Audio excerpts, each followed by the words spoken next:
Kota Kediri, dengan hiruk-pikuk pasar dan deru kendaraan di Jalan Dhoho, tampak biasa saja bagi warga yang sibuk bekerja. Tapi bagi Roni, pemuda berusia 25 tahun, hari itu terasa berbeda. Roni bekerja di sebuah toko antik kecil di tengah kota, warisan keluarganya yang sudah berdiri puluhan tahun.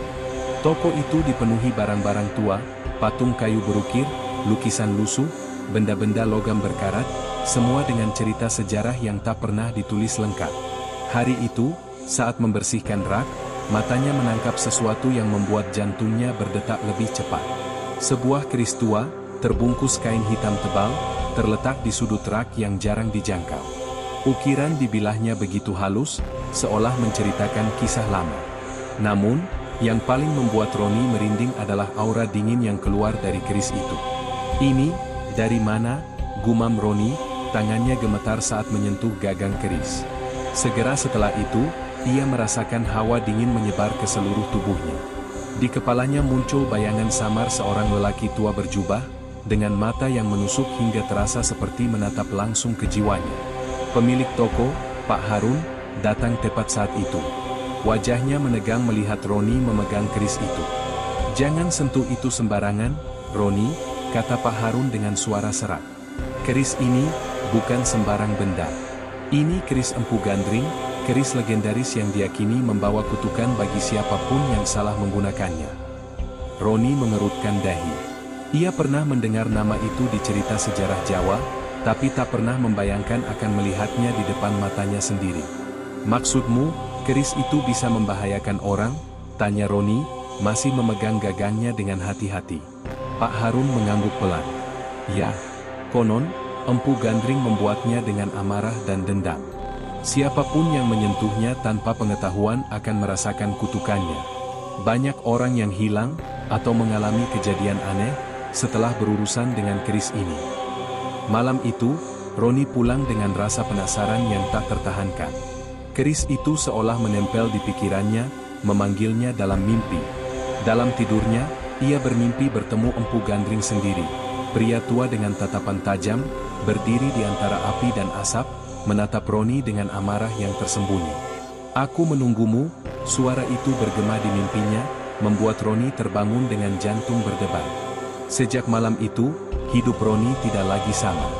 Bayangan gelap sering muncul di kamar, benda-benda bergerak sendiri, dan suara-suara aneh kadang terdengar di lorong toko.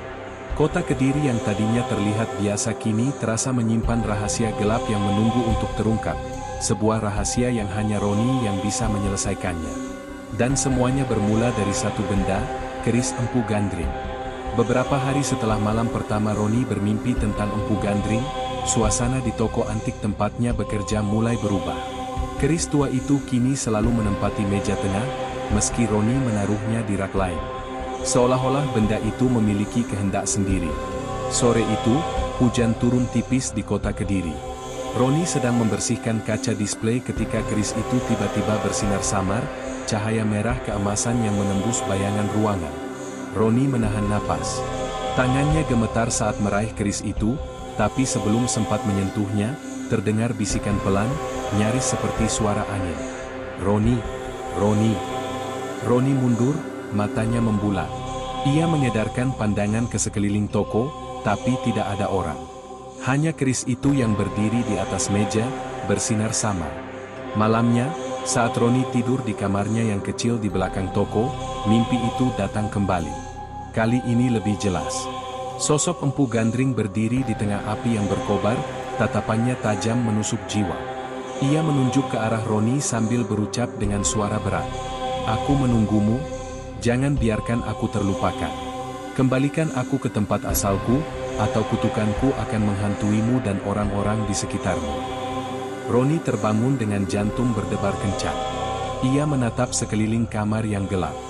Bayangan benda-benda tampak memanjang dan bergeser, seolah merunduk menunggu perintah keris itu. Keesokan harinya, Roni mulai merasakan hal-hal aneh. Ketika ia membersihkan rak, benda-benda logam berkarat tiba-tiba jatuh sendiri. Lampu di toko berkedip-kedip tanpa sebab. Suara langkah kaki samar terdengar di lorong belakang, padahal ia sendirian. Bahkan kucing tetangga yang biasanya jinak, menggeram dan menjauh setiap kali Roni mendekat ke keris itu. Roni mulai sadar, keris itu tidak sekadar antik, tapi memiliki kekuatan gelap yang aktif. Namun rasa penasaran lebih kuat daripada ketakutannya. Ia mulai meneliti keris itu di sela-sela pekerjaannya. Ia membuka buku-buku antik yang ada di toko, mencari tanda-tanda tentang ukiran yang ada di bilah keris. Ukiran itu tampak seperti simbol-simbol kuno yang Roni tidak mengerti, tapi terasa hidup. Satu malam, saat hujan deras, keris itu bersinar lebih terang dari sebelumnya. Roni tak bisa menahan diri, menyentuh gagangnya lagi. Seketika, udara di sekitarnya terasa berat, seperti tertahan. Tiba-tiba, bayangan samar muncul di dinding, sosok tinggi, berjubah, matanya merah menyala. Roni menjerit dan melepaskan keris itu. Cahaya memudar, bayangan hilang, tapi jantungnya masih berdetak cepat.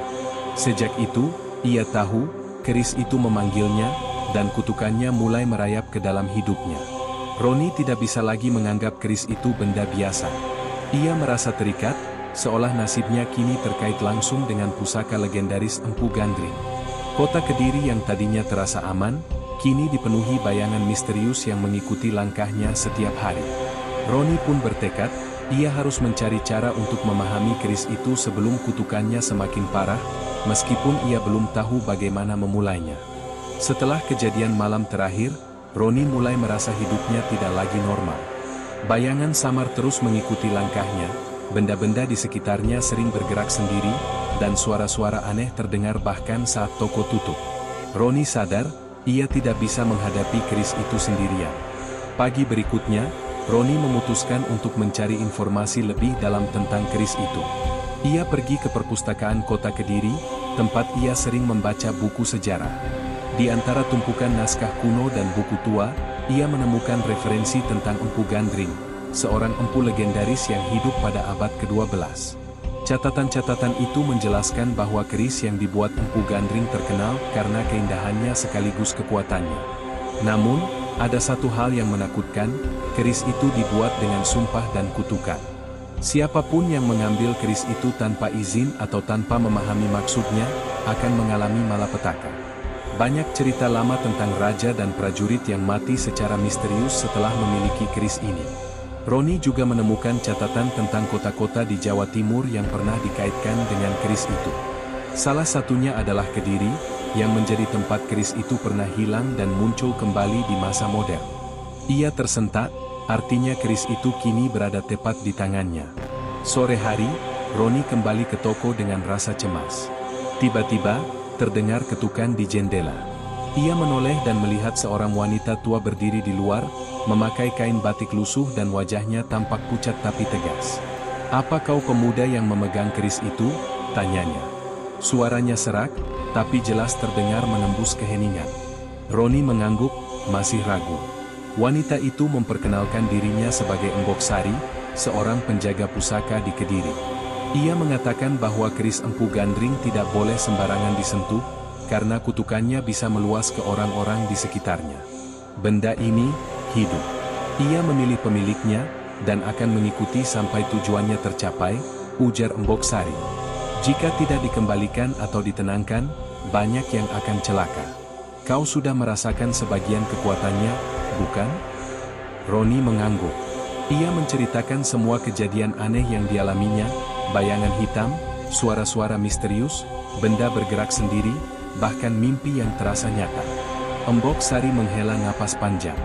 Ini bukan sekadar mitos, Roni.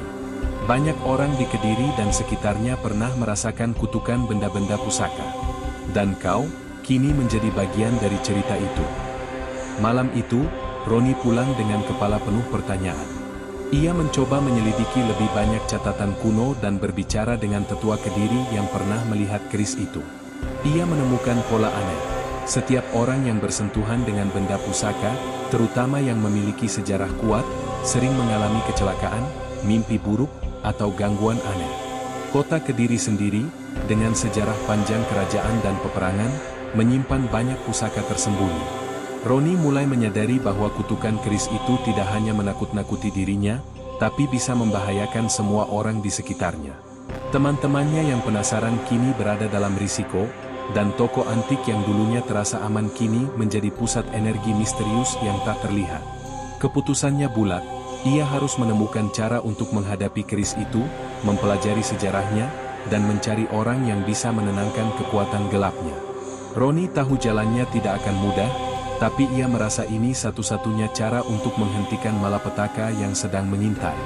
Dan malam itu, saat Roni menutup lampu toko, bayangan di sudut ruangan tampak menunggu, diam tapi mengintimidasi, sebuah peringatan bahwa keris Empu Gandring tidak akan membiarkan pemiliknya pergi begitu saja. Beberapa minggu setelah Roni mulai menyelidiki sejarah keris, ia merasakan kutukan benda itu mulai nyata dan mengancam orang-orang di sekitarnya. Awalnya ia pikir hanya dirinya yang merasakan keanehan, tapi kejadian berikut membuktikan sebaliknya. Suatu sore, teman Roni, Adi, datang ke toko untuk melihat keris itu. Roni mencoba menahan niat Adi, tapi rasa penasaran Adi terlalu besar. Saat Adi menyentuh gagang keris, tiba-tiba lampu toko berkedip hebat, dan dari sudut ruangan terdengar suara mendesah seperti angin menderu. Adi terjatuh dan tangannya tersangkut pada rak sehingga patah. Roni panik, tapi sebelum ia sempat menolong sepenuhnya, bayangan gelap muncul di dinding, bergerak seolah memperingatkan. Keesokan harinya, teman lain, Lina, yang hanya berdiri dekat keris sambil melihatnya, mengalami mimpi buruk yang membuatnya terbangun berkeringat dingin. Dalam mimpi itu, sosok Empu Gandring menatapnya dengan mata merah menyala, sambil menggerakkan keris seolah ingin menuntut sesuatu. Lina menangis dan mengatakan pada Roni bahwa ia merasa ada sesuatu yang mengikuti dirinya bahkan setelah bangun. Roni sadar, kutukan itu bukan sekadar mitos. Ia mulai melihat tanda-tanda aneh di sekitarnya. Bayangan gelap yang selalu muncul di sudut toko saat senja. Suara langkah kaki yang tidak jelas sumbernya saat toko sepi. Cahaya samar dari bilah keris yang muncul tiba-tiba, menimbulkan hawa dingin menusuk. Benda-benda di toko yang bergerak sendiri, seperti menarik perhatian Roni ke arah keris. Suatu malam, Roni pulang dari toko dan melihat sesuatu yang membuatnya merinding. Bayangan tinggi berjubah muncul di jalan sempit dekat rumahnya, menatapnya seolah tahu di mana ia tinggal. Roni berlari masuk rumah, menutup pintu, dan melihat keris yang semalam ia taruh di lemari tiba-tiba muncul di meja ruang tamu, bersinar samar. Keesokan harinya, Roni memutuskan untuk bertemu Mbok Sari, tetua pusaka yang ia temui sebelumnya. Ia menceritakan semua kejadian yang menimpa teman-temannya dan dirinya sendiri.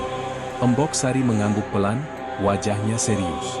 Kau tidak bisa lagi menunda, Roni. Keris itu sudah mulai hidup di sekitarmu.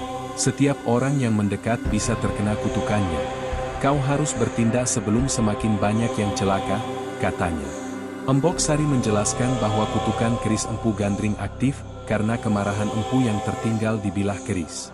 Hanya dengan mengembalikannya ke tempat asal atau melakukan ritual tertentu, kutukan itu bisa berhenti.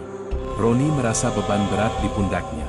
Ia tidak hanya harus melindungi dirinya, tapi juga teman-teman dan warga kota Kediri dari ancaman keris.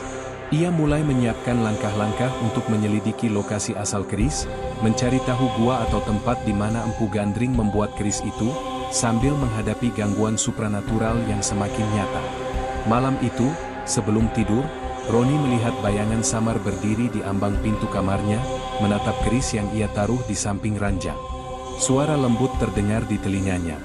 Kembalikan aku, atau semua yang kau cintai akan merasakan amarahku. Roni menutup mata, menahan napas, dan menyadari bahwa perjalanan untuk menenangkan keris baru saja dimulai. Dan ia belum tahu seberapa berat ujian yang akan menantinya di kota Kediri. Setelah kutukan keris mulai terasa nyata dan teman-temannya ikut mengalami malapetaka kecil, Roni menyadari bahwa ia tidak bisa lagi menghadapi keris itu sendiri. Ia memutuskan untuk mencari orang yang benar-benar mengerti tentang benda-benda pusaka, seseorang yang bisa membantunya menenangkan keris legendaris itu. Pagi hari, Roni kembali menemui Mbok Sari, wanita tua yang pertama kali memperingatkannya tentang keris. Mbok Sari menatapnya tajam. Kau sudah siap, bukan? Kau harus menemukan ahli pusaka, dan tidak ada jalan pintas. Keris ini tidak bisa dipaksa atau dibuang begitu saja, katanya. Mbok Sari kemudian memberi petunjuk untuk menemui Pak Slamet, seorang tetua di Kediri yang dikenal ahli dalam benda pusaka dan ritual tradisional Jawa. Roni segera menuju rumah Pak Slamet di pinggiran kota, sebuah rumah tua yang dikelilingi pohon-pohon jati besar. Pak Slamet menyambut Roni dengan tatapan serius. Setelah mendengar cerita lengkap Roni, ia mengangguk pelan. Keris Empu Gandring bukan hanya pusaka biasa. Ia memiliki amarah yang tertinggal dari pembuatnya. Ia tidak akan tenang sebelum dikembalikan ke tempat asal atau diselesaikan ritusnya. Namun, kau harus tahu, jalan untuk menenangkan keris ini penuh bahaya, jelas Pak Slamet. Pak Slamet memberi Roni peta tua dan beberapa instruksi. Tempat asal keris itu konon berada di kaki Gunung Wilis, di sebuah gua tersembunyi yang hanya bisa ditemukan dengan mengikuti tanda-tanda tertentu di alam. Pak Slamet memperingatkan, dalam perjalananmu, kau akan menghadapi gangguan supranatural. Bayangan, suara, bahkan ilusi akan mencoba menyesatkanmu. Jangan pernah menyerah, tapi jangan juga bertindak gegabah. Roni pulang dengan campuran rasa takut dan tekad. Malamnya, bayangan gelap kembali muncul di kamarnya. Kali ini lebih jelas, seolah mengikuti setiap gerakan Roni. Ia menatap keris di mejanya dan berkata lirih, "Aku akan mengakhiri ini, aku akan menenangkanmu, dan aku akan melindungi mereka yang tersakiti." Hari berikutnya, Roni memulai perjalanan menuju kaki Gunung Wilis. Jalan sempit dan hutan rimbun menyambutnya, namun semakin ia mendekat ke gua yang ditunjukkan peta, gangguan mulai muncul. Angin kencang tiba-tiba menerpa, membawa bisikan-bisikan aneh yang memanggil namanya. Bayangan hitam muncul di antara pepohonan, bergerak cepat dan menakutkan. Di malam pertama, ia bermimpi sosok Empu Gandring berdiri di tengah api, menatap tajam seolah ingin menguji keberanian Roni. Meski takut, Roni melanjutkan perjalanan. Ia menyalakan lampu senter dan membawa keris di dalam kain hitam, hati-hati agar tidak memicu kemarahan pusaka itu lebih jauh. Setiap langkahnya terasa berat, seolah bayangan dan kutukan keris menempel di tubuhnya. Di tengah perjalanan, Roni menemukan tanda-tanda yang sesuai dengan peta Pak Slamet, ukiran-ukiran batu tua, aliran air kecil yang mengarah ke dalam hutan, dan bentuk-bentuk alam yang tampak seperti simbol kuno. Semua itu menguatkan keyakinannya bahwa ia berada di jalur yang benar. Akhirnya, setelah beberapa jam berjalan menembus hutan dan lereng gunung, Roni tiba di mulut gua tersembunyi di balik rimbunan pohon dan bebatuan besar. Ia menatap keris di tangannya dan menarik napas panjang. "Inilah tempat yang kau cari," suara lembut terdengar di telinga Roni, seperti bisikan alam atau roh yang mengawasinya. Ia melangkah masuk ke gua, hati-hati, namun yakin. Roni tahu, disinilah ia akan menghadapi ujian terberatnya, menghadapi keris Empu Gandring secara langsung, dan menghadapi amarah serta kutukan yang tertinggal di dalamnya. Gua itu gelap, dingin, dan bau lembabnya menusuk hidung. Tapi di dalam gua, Roni melihat sesuatu yang membuatnya terpesona, altar batu tua, ukiran kuno, dan cahaya lembut yang seolah menuntun keris di tangannya. Ia tahu ini adalah tempat yang dimaksud oleh Pak Slamet. Dengan hati-hati, Roni menempatkan keris di altar, mengikuti instruksi yang diberikan Pak Slamet. Namun, ia segera menyadari bahwa keris itu tidak akan diam begitu saja. Cahaya mulai memancar dari bilah keris, bayangan bergerak di sekitar gua, dan suara Empu Gandring terdengar keras di kepalanya. "Kau berani datang, tetapi apakah kau siap menanggung akibatnya?" Roni menelan ludah. Ia tahu, perjuangan sebenarnya baru saja dimulai. Setelah menempatkan keris di altar gua, Roni menatap sekeliling. Gua itu sunyi, tapi atmosfernya terasa hidup, seolah seluruh sejarah Empu Gandring tersimpan di dinding-dinding batu. Ia merasakan energi yang kuat memancar dari keris, dingin namun menggetarkan tubuhnya. Roni menutup mata dan mencoba mengingat setiap instruksi Pak Slamet. Membaca mantra perlindungan dari buku tua yang diberikan Pak Slamet. Mengucapkan niat tulus untuk mengembalikan keris ke tempat asalnya. Menunggu sampai energi keris mereda dan tenang sendiri. Ia mulai membaca mantra dengan suara pelan. Seketika, udara di dalam gua berputar, terdengar suara gemerisik seperti daun kering, dan bayangan hitam di sudut gua mulai bergerak. Roni merasa gemetar, tapi ia menahan diri. Ia tahu bahwa jika takut, keris akan semakin marah. Tiba-tiba, cahaya dari bilah keris semakin terang. Bayangan di gua membentuk sosok tinggi berjubah, Tatapannya menusuk hingga Roni merasa seluruh tubuhnya berat. Suara berat terdengar dari bayangan itu. Apakah kau siap menerima tanggung jawab atas yang telah kau sentuh? Roni menelan ludah, tetap mengucapkan mantra dan memfokuskan niatnya. Aku datang untuk menenangkanmu, bukan untuk mengambilmu. Aku ingin menghentikan kutukan ini, untuk kebaikan semua orang, katanya dengan suara tegas. Cahaya keris bergetar, bayangan seolah menilai niatnya. Lalu, perlahan, cahaya memudar menjadi lembut, hangat, dan bayangan itu mulai menyusut. Suara Empu Gandring terdengar satu kali lagi, kali ini lebih lembut. Kau tulus. Aku melihat niatmu. Kutukanku akan mereda. Roni merasa lega, napasnya panjang, tubuhnya yang tegang mulai rileks. Ia menunggu beberapa saat sampai keris benar-benar berhenti bersinar, dan gua terasa sunyi, tenang, damai, berbeda dengan ketegangan sebelumnya. Sambil menatap keris yang kini diam di altar, Roni menyadari satu hal, perjalanan ini bukan hanya soal pusaka, tapi juga soal keberanian, niat tulus, dan tanggung jawab manusia terhadap sejarah dan kekuatan yang tak terlihat. Ia pun menyiapkan diri untuk kembali ke Kediri, membawa pengalaman itu sebagai pelajaran penting. Roni tahu, meski kutukan telah mereda, kenangan dan pelajaran dari Empu Gandring akan selalu membekas dalam hidupnya. Setelah menempatkan keris di altar gua, Roni duduk sejenak, mencoba menenangkan diri. Namun, gua yang tampak sunyi itu tiba-tiba terasa hidup. Angin dingin berputar di sekitarnya, membawa bisikan samar seperti suara banyak orang, tertawa dan menangis sekaligus. Tangannya menggenggam erat kain yang membungkus keris, dan rasa takut mulai merayap ke dalam dadanya. Ini lebih kuat dari yang kubayangkan, gumam Roni pelan.